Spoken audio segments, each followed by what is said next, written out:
80 feet gap ఉందా కొంచెం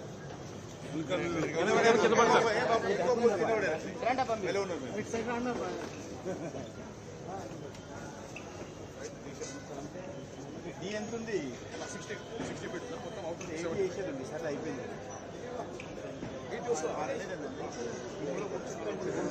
screen shot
ground కనిపిస్తుంది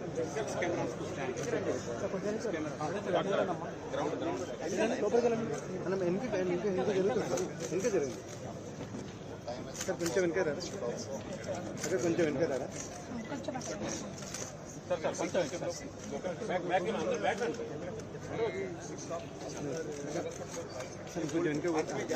మీరు కొంచెం వెనక పోతే కొంచెం సార్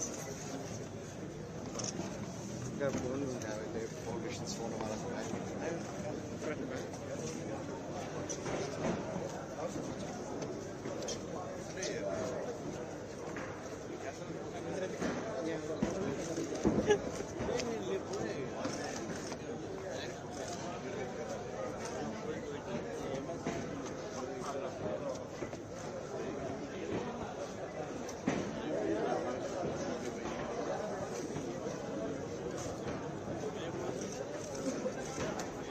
ఇంకా వెళ్ళగానే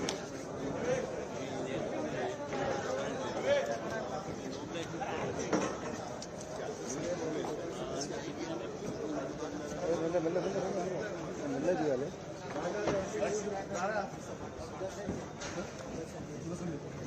ఒకసారి వస్తా ఫోటో ఫోటో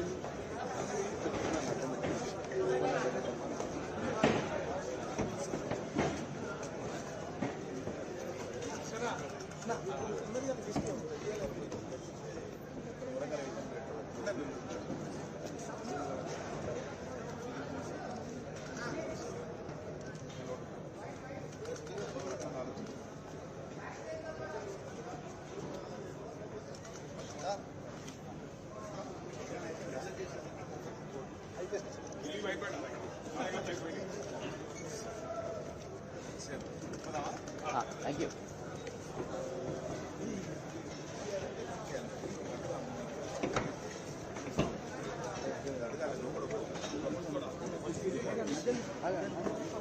మళ్ళీ వరంగల్ వచ్చినప్పుడు జగిత్యాల పెట్టచ్చు వరంగల్ వచ్చినప్పుడు వరంగల్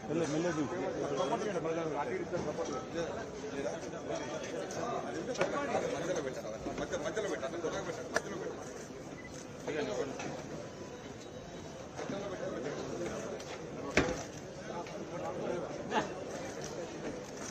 సైడ్ ఇస్తే కాదు సైడ్ జరిగింది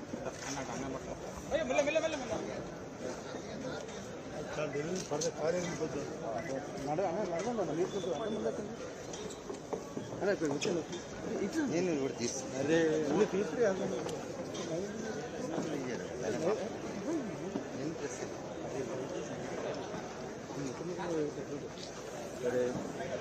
సారీ ఏవి వాళ్ళు వినక వాడు సారీ మోహన్ సార్ వాళ్ళు వినక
దగ్గరే కదా దగ్గరే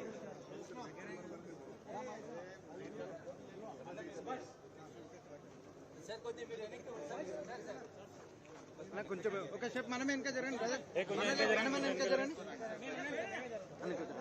ఇంకా దగ్గర రైట్ మైక్స్ ఆపుతున్నా అక్కడ దగ్గర జరగండి రావాలి అక్కడ జరగండి ఇంకా ఈ రైట్ హ్యాండ్ పట్టుకోండి ముందుకు రావద్దు కొంచెం మీరే వస్తారు ఎవరికైనా ఇచ్చేసుకోండి పక్కకు వచ్చేయండి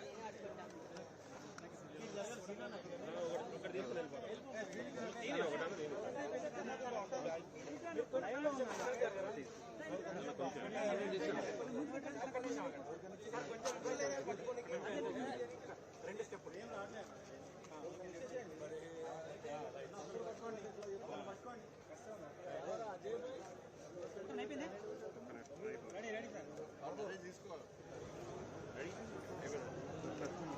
రెడీ సార్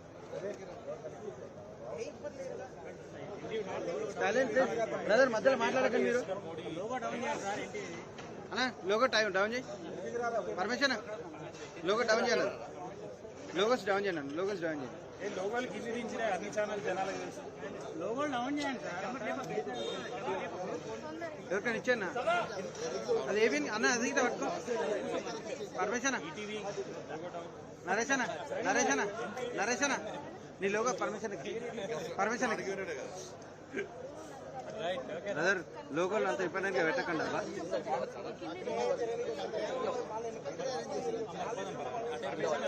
రాణిగారు మీరు మాట్లాడవచ్చు లోగో ఎవరికైనా ఇచ్చిస్తున్నారు ప్లీజ్ మీకు కావాల్సిన సబ్జెక్ట్ ఇది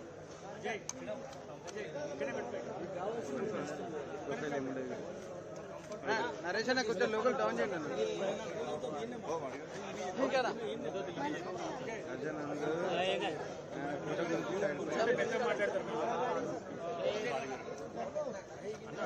అన్న ఓకే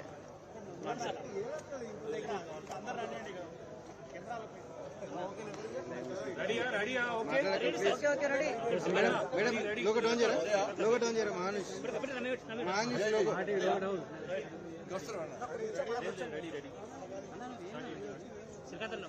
నెల 8వ తారీఖు నాడు వందే భారత్ ఎక్స్ప్రెస్ సికింద్రాబాద్ నుంచి తిరుపతికి 2వ వందే భారత్ ఎక్స్ప్రెస్ ప్రారంభోత్సవం సందర్భంగా ఈ దేశ ప్రధాని ప్రియతమ నేత శ్రీ నరేంద్ర మోడీ గారు తెలంగాణ రాష్ట్రానికి వస్తున్న సందర్భంగా ఏర్పాట్లను పరీక్షించడానికి రావడం జరిగింది. పూర్తిగా official programme.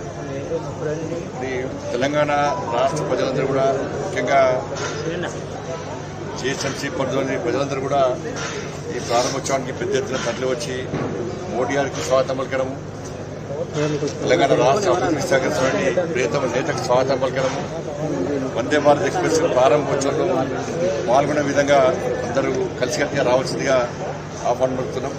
Bharatiya Janata party కార్యకర్తలందరూ కూడా ప్రజలందరికీ ఈ విషయాన్ని తెలియజేసి పెద్ద ఎత్తున ప్రజలు పాల్గొనే విధంగా ఈ కార్యక్రమాన్ని విజయవంతం చేసే విధంగా ప్రయత్నం చేయాలని చెప్పి అందరికీ అప్పీల్ చేస్తా ఉన్నాం. ఆ ఏర్పాట్లో పరిశ్రమ భాగంగా ఈరోజు రావడం జరిగింది. మోడీ సర్టిఫికేట్స్ ఫేక్ అనేది పెద్ద ఎత్తున ప్రచారం చేస్తున్నారు. కేటీఆర్ కూడా ట్వీట్ చేశారు సర్టిఫికేట్. ఒకటి ఇవాళ ఏం పనిలేదు. మరి కేసీఆర్ బిడ్డ కూడా ట్వీట్ చేసింది. కేసీఆర్ బాగా చదువుకున్నారు కదా, మరి దేనికి ఉపయోగపడ్డది? చదువుకున్న చదువు దేనికి ఉపయోగపడ్డది? రాజ్యాంగం ఏం చెప్పింది? చదువులకును పదవులకు సంబంధం లేదు. చదువుకున్న చదువు దేనికి ఉపయోగపడేది? దొంగసారా దందా చేయడానికి ఉపయోగపడ్డది, దొంగ బట్టల దందా చేయడానికి ఉపయోగపడ్డది, డ్రగ్స్ తీసుకోవడానికి ఉపయోగపడ్డది, కమిషన్లు తీసుకోవడానికి ఉపయోగపడ్డది. చదువుకున్న అజ్ఞానులు వేరు, చదువు సమాజానికి ఉపయోగపడకుండా ఉన్నటువంటి చదువుకున్న అజ్ఞానులు వేరు.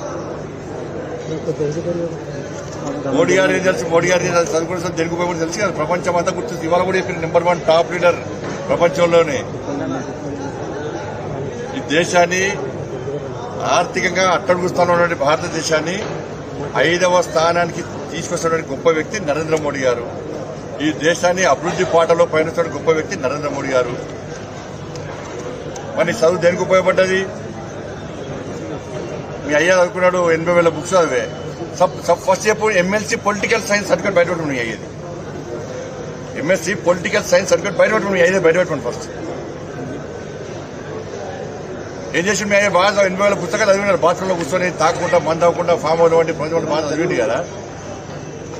మిగులు రాష్ట్రాన్ని అప్పుల రాష్ట్రంగా ఎందుకు మార్చిండు? 5 లక్షల కోట్ల అప్పు ఎందుకు చేసిండు? తెలంగాణ ప్రజల బిచ్చబతికి ఎందుకు చేసిండు? అసలు బీఆర్ఎస్ అంటేనే అంతర్జాతీయ దొంగల ముఠాయి. ఆ బీఆర్ఎస్ భవన్ దేనికోసం అంటే స్కామ్ల ద్వారా ఏ విధంగా, స్కీమ్ల ద్వారా ఏ విధంగా స్కామ్లు ఇవ్వాలో ఇచ్చే శిక్షణ సంస్థని బీఆర్ఎస్ భవన్. బీఆర్ఎస్ పార్టీ అంటేనే బీరు రమ్ముస్కాస్ పార్టీ. ఈ పేపర్ లీకేజ్ అనేది దాని మీద మాట్లాడమంటే నోరు లేదు. మూర్ఖుడు రాష్ట్ర ముఖ్యమంత్రి తాగిమంటాడు మామూలుగా. దీనికైనా నేను ముఖ్యమంత్రి చేసింది అన్ని లీకులే. ఈ ప్రభుత్వమే లీక్ల ప్రభుత్వం. లీక్ల జాతర నడుస్తుంది. ఎగ్జామ్స్ అయితే అవినీతి తీసుకెళ్తే మొత్తం పొట్టుపొట్టు పైసలు చంపి విదేశాల్లో పెట్టుబడి పెట్టి 100 కోట్లు దొంగదండాలలో పెట్టి అసలు కేసీఆర్ నీ కుటుంబ పరిస్థితి అని చెప్పు. 8 సంవత్సరాల క్రితం నీ బతికేంది చెప్పు. ఫస్ట్ 8 సంవత్సరాల క్రితం నువ్వేం చేసినావు? నందినగర్ లో ఒక ఫ్లాట్ లో ఒక ఇంట్లో ఉన్నావు. నువ్వు చిన్న ఇంట్లో ఉన్నావు. నీ బిడ్డ ఒక అపార్ట్మెంట్ ఫ్లాట్ లో ఉన్నది. నీ కొడుకుకి ఇల్లే లేదు. నీకు ఎవరు అప్పియలే. బ్యాంకు వరకు గుంజుకపోయారు, నీ వాహనాలు గుంజుకపోయారు. అటువంటిది నువ్వు 1,000 కోట్లు ఎట్లా సంపాదించినావు? మరి తెలంగాణ రాష్ట్ర ప్రజల భవిష్యత్తు ఎందుకు అంతకారమైంది? ఇంకా పేపర్ లీకేజ్ మీద మాట్లాడకుండా అన్ని లీక్లే. కాళేశ్వరం కట్టిండు, 30,000 కోట్లని 1,30,000 కోట్లు చేసిండు. అక్కడ ఫామ్ హౌస్ పంప్ హౌస్ అది లీకేజే. ఆయన కంటే డబుల్ బెడ్రూమ్ల స్లాబ్లు లీకేజే, మిషన్ పైపులు లీకేజే, కట్టలన్నీ కూడా ఆనకట్ట మొత్తం ప్రాజెక్ట్ అన్ని కూడా లీకేజే. ఆ ధరని పోటలు పెట్టిండు. ప్రైవేట్ పట్టాలన్నీ ప్రభుత్వ పట్టాలు మార్చి ప్రైవేట్ మార్చాడు. అవి లీకేలే. టీఎస్పీఎస్సీ పేపర్ లీకే, 10th పేపర్ లీకే. టెక్నాలజీ నేనే తోపు కానీ నేనే పోటీ అంటాడు ఈ కేసీఆర్ కొడుకు.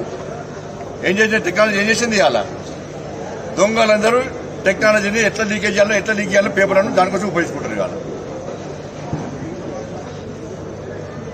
అంటే మోడీ గారిని బాగా చేస్తారు. మన సెంటిమెంట్ రగిలిస్తారు. నువ్వు ఫస్ట్ లీగల్లో మాట్లాడు. 30 లక్షల మంది యువత బతుకు బంధకారం చేస్తావు. ఈ చిన్న పిల్లలు, పసిపిల్లలు. అసలు ఈ ప్రభుత్వానికి కనీసం పరీక్షలు నిర్వహించేటువంటి చాతకంతలు ప్రభుత్వం ఉంది. విద్యా సంస్థల నిర్వహణ చేత కాదు.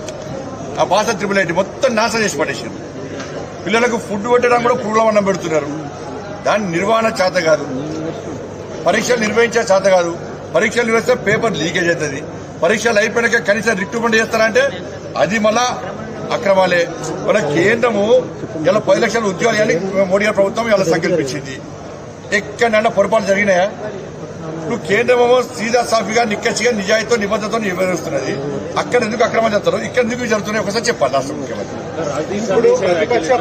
ఆయన మోడీ వ్యతిరేక ఫ్రంట్ చైర్మన్ చేస్తే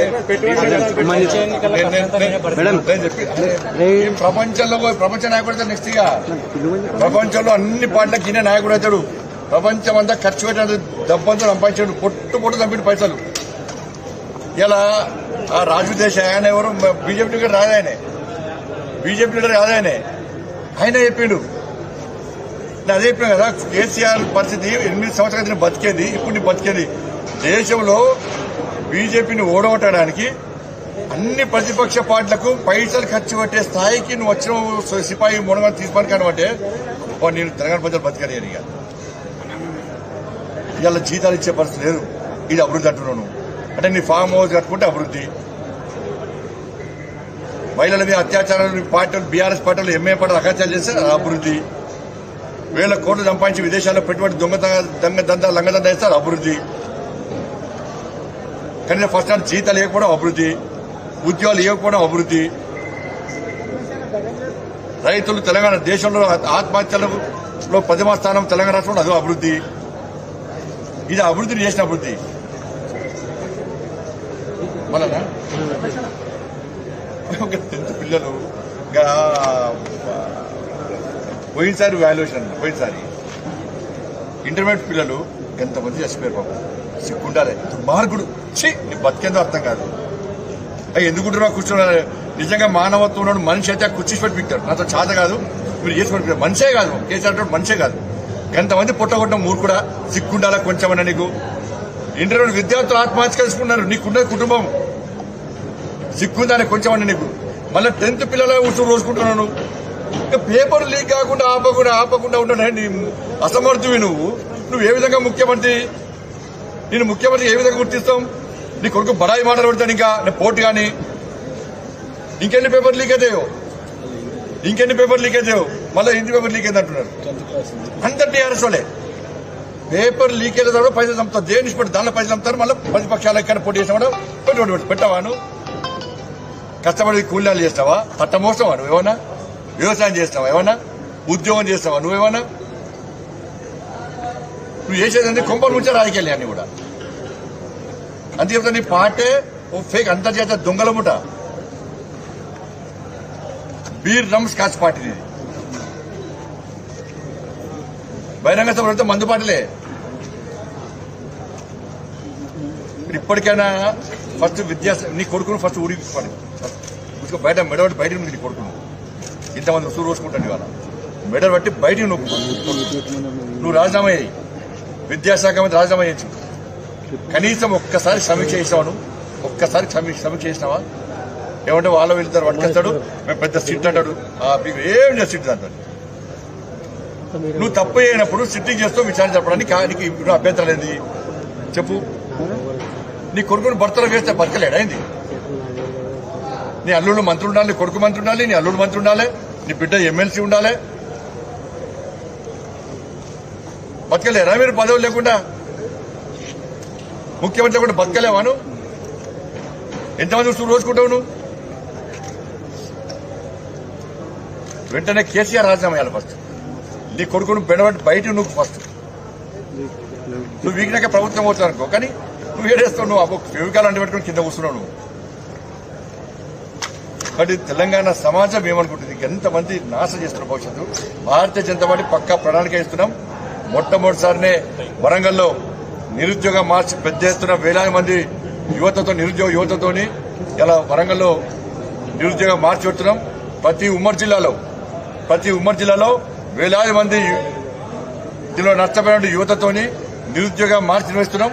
రాష్ట్ర వ్యాప్తంగా నిరుద్యోగ మార్చ్ నిర్వహిస్తాం. లక్షలాది మందితోని హైదరాబాద్ కేంద్రంగా కాబట్టి ఇతర జిల్లాలో మా నాయకులతో చర్చించి భారీ బహిరంగ సభ నిర్వహిస్తాం. కేసీఆర్ ఈ లీకేజ్ విషయంలో కేసీఆర్ ను వీకుడు గ్యారంటీ, కేసీఆర్ పీకుడు కూడా గ్యారంటీ.